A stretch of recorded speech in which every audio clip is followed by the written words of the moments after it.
Chelsea nil, Crystal Palace nil, and as much as the Arsenal side of me wants to poke fun at Chelsea, as usual, I'm here for honest analysis and, no agendas involved, just raw thoughts about football, and that game, I think more than Chelsea being a bit lifeless going forward in terms of their creativity, I think we're discrediting Palace. That was, again, another defensive masterclass from Crystal Palace. They've gotten really good at that, being well-drilled defensively against the better teams, the bigger teams. We saw them against Liverpool, well-drilled, basically dominated the second half in terms of chance creation and, just their entries into the final third in general. Liverpool, who have an absolutely exceptional attack like we just saw on Friday, in the second half, they couldn't get a sniff against Palace, and Palace fought and got back into the game.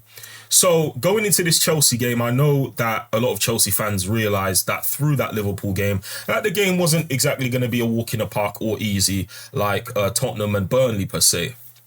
Anyway, the actual game, as watching it, because I did watch the full thing, you know me, I like watching my football. I think the one main criticism I have of Chelsea is that a lot of their chance creation came from out wide a bit too much. I see why they did that because of the way Palace played compact. But when you have personnel like João Pedro, Palmer, Gittins was always staying wide, but you had Cucurella inverting, Reece James was inverting, you could deliver a good ball in. It just seemed very unimaginative and quite stagnant in the attack today. I feel like Chelsea fans shouldn't worry. That one thing. The other thing is, don't supersede your expectations because of the Club World Cup.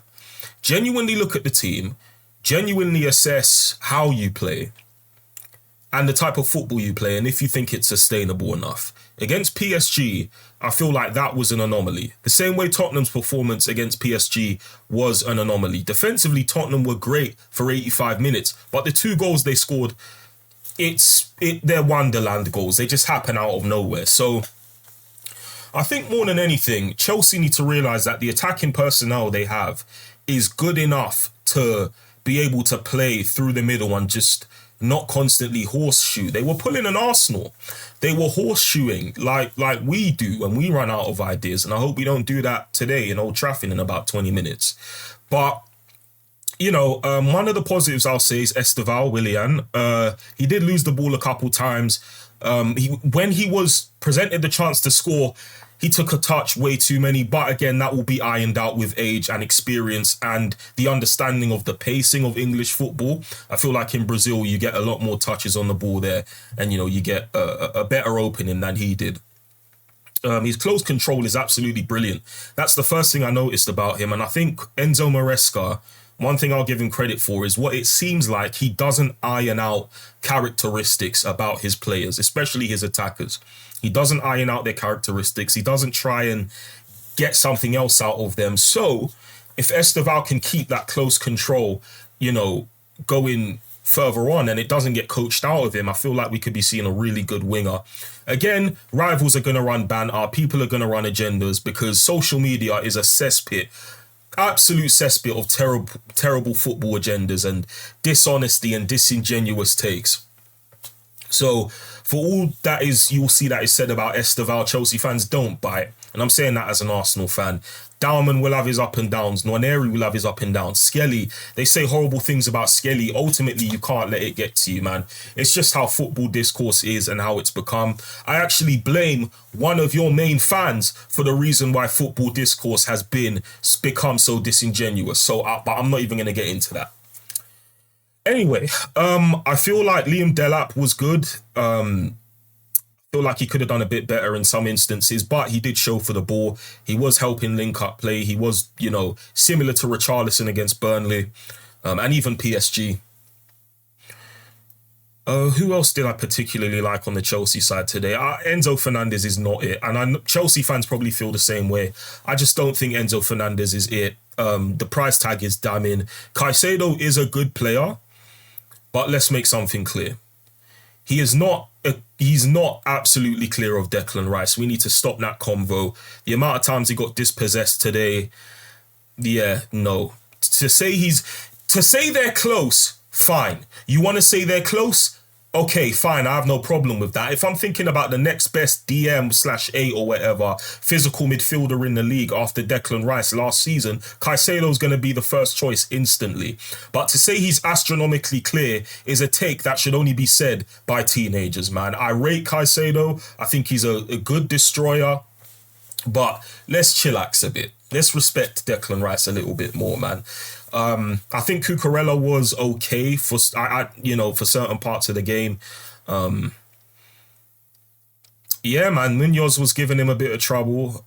Reece James, I don't know with Reece James because I rate his deliveries into the box and his physicality, but something about him I just can't figure out.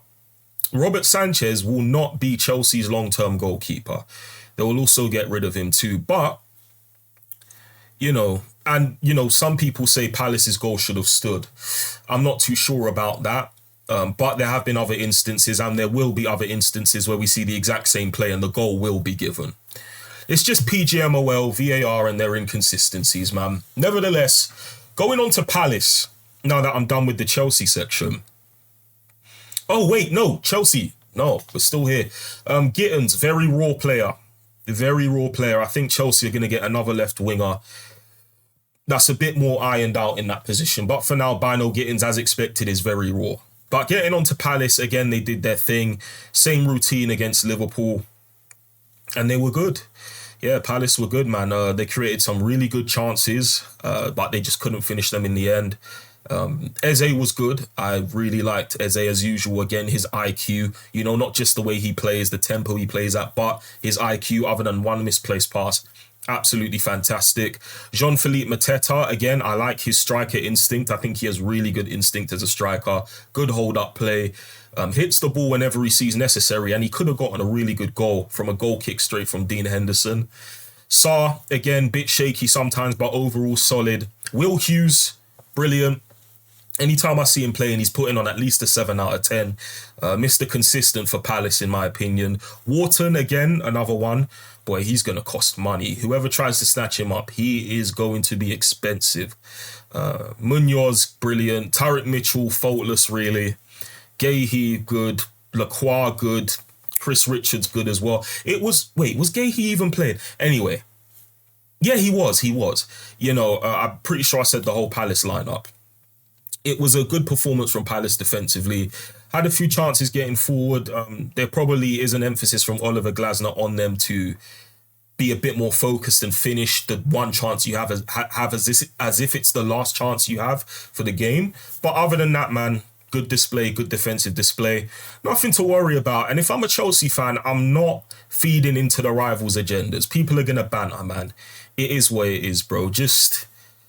The season has just started. It has just started. Chillax. But yeah, on to Old Trafford. Let's see if we can get the